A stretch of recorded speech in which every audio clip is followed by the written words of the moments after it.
Hello, everybody. My name is Paul Books, and I am the Partner Services Manager for Croptomistic Swap Maps here in the U.S. I know this title says the variable rate corn case study, but we're going to talk about soybeans a little bit too, and more so this is using high-resolution soil type maps to increase ROI on the farm level. So I want you guys to think more on that versus just a corn case study. So I've already introduced myself. I'm Paul Books. I've been based out of Missouri for the past couple of years, but as of Thursday this week, we are starting our office here in Des Moines. So that's exciting. If you guys want to hear more about that, come talk with us. We'd love to have you by, check it out. So that'll be up and running. So SWOT maps, SWOT stands for soil, water, and topography. We're, like I said, a high resolution soil type map. We want you to be able to make any sort of variable rate management decisions on your farm using our process as the foundation. I won't get too in depth, but obviously soil, we all know how that affects your yields and all of that, and water is probably the #1 driver, and then topography is a big one as well. So it'll spit out zones 1 through 10. Red doesn't mean bad, green doesn't mean good. That's just how we differentiate them. Your 1 and 2s are usually your higher and drier spots in the field, and your 9 and 10 are usually wetter. But we're not just a map, and we're not just a sensor. Really, we're a turnkey solution. That's what we like to think. You know, we have a full support team around it. We've got a bunch of back-end yield potential tools. We've got like a SWOT camera and SWOT water and a bunch of different stuff. We want to be a one-stop shop for agronomists or small retail agronomy companies to provide our offerings as a part of their agronomic package. And this just focuses in on some of the soil potential side of things. So, you know, you have your SWOT box. That's what we put on a truck or a side-by-side, and that's what maps or scans the field. You know, and that makes your map, and then you go out and you do the ground truthing portion, which is selecting your map, and then we've got your soil sampling, soil prescriptions. All of that is a part of the initial process to select our map and to make our better agronomic decisions. So instead of trying to sell our product too much, I thought, what better idea to just have a partner. So we are a B2B model here in the United States. So I work with a bunch of great partners across the United States, and Trent and his brother Justin are one of my best partners here in eastern Nebraska. So I thought I'd just ask him to come up and show him how he actually uses it to make money. So this is Trent. All right, thanks, Paul. As Paul was saying, myself and my brother Justin, we started with SWOT maps about 4 years ago on our own farm. We are about an hour west of Omaha. We are corn and soybean farmers, and we have a small agronomy business as well. So we found SWOT maps, and we found that there is no other better way to use variable rate technology on our farm with the basis of this map. So I just want to kind of walk through a few of the examples that we've used that really help our farmers that we deal with make money and the best return on investment for them. So the first thing I want to talk about is variable rate soybean population. So what I've done in the past is usually, you know, guys will run 120,000 plant population, flat rate for their seeding rate. But then we have issues when that comes to that. So because based on the SWOT zones, our zones 1 through 4 are higher, drier areas. They have more difficulties with soil type. So we have less nodes per plant on the soybean plants. And then we get to our zones like 8, 9, and 10, which are wetter areas, better fertility areas. And then for our soybean plants, we have more nodes, and then we have some disease issues, lodging issues, things like that.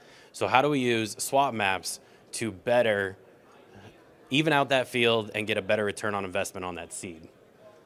So some of the goals that we're trying to do here, and I kind of talked about that, create the same amount of nodes in each zone. So we're trying to increase the nodes in our higher, drier areas, and then we're trying to decrease our plant population in the wetter areas to decrease lodging issues and decrease disease issues. And then finally, we're trying to even up our maturity within the field for harvest time.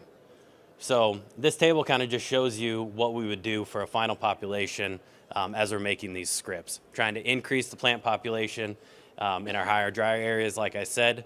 In the mid areas of the field, our average zones, we are, you know, keeping that at the same field average that we want. And then for our zones 7, 8, 9s, and 10s that are higher fertility, we want to decrease those plant populations, like I said, to limit the lodging, limit disease pressures, etc. So that is the first way that we are increasing our return on investment for our farmers and then our farm personally as well. Next, I want to talk about corn population studies, and this is really the reason why we offer swap maps to our customers and for our farm as well. So there's a lot going on this slide, but I just want you to kind of think and look at, okay, so when, for normal farming practices, we plant 29,000 plant population across the entire field. Doesn't matter what area of the field it is, it's that's the flat rate. But things that I were noticing, this would have been back in 2022. Granted, in our area, it was extremely dry. So as we get through this, the yields are pretty bad because we were way below moisture for average. But I just want to, you can kind of see in those middle pictures on the left where we're looking down the corn row, you can see some firing of the bottom leaves. There's some nutrition tie up there because we're drier in those areas, and we cannot support the plant population as high as a zone 7, 8, or 9. And you can see the tip back on the right side in some of those areas as well. So to put some numbers into perspective on kind of what we're seeing and how we're making a good return on investment for people is, so the average corn price, $4 per bushel today, it's pretty close to that. And then my average field population for the entire field, I wanted to average 29,000 plants per acre. So if you look on that first column on the left side, we've got Zone 1 VR, stands for variable rate, and then we've got Zone 1 FR, which is flat rate. So our variable rate plant populations, how I set this up was 26,000 in zones 1 through 4, higher and drier areas. We struggled to get nutrition in the plant from that because we're less water holding capacity. Our zones 5 through 7 are our average rate that we want to keep at 29,000.